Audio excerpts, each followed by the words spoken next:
asal mula terjadi semungupnya, oleh Allah Ta'ala menciptakan Nabi Adam, niu sujud pak iblis, haitim sujud le iblis, sehingga keusir iblis ke dalam dunia.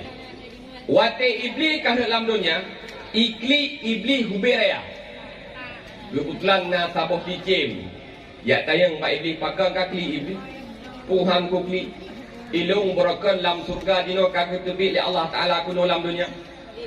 Menyomenan dikele iblis kajak tiga bak malaikat, kalau kena nak kunci pintu surga, ilung hawa nak tamang dalam surga. Ikele cicim, ilung hang kujak lagi.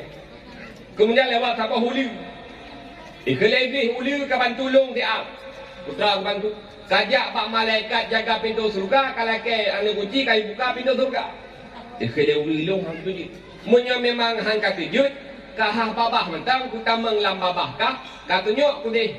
Bak pintu surga idih jukolah kerong ikele iblis. Kaka dihah di babah leulu. Itamang iblis lam babah hulu, icungok kudih pak pintu surga.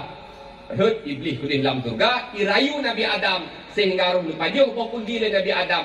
Nabi Adam juga terbit ke dalam dunia. Maka sumber menguap yaitu bak iblis. Makanya bak Nabi hana menguap, hana temungup. Yang nak putra bersin Nabi nak temungup hana pakan.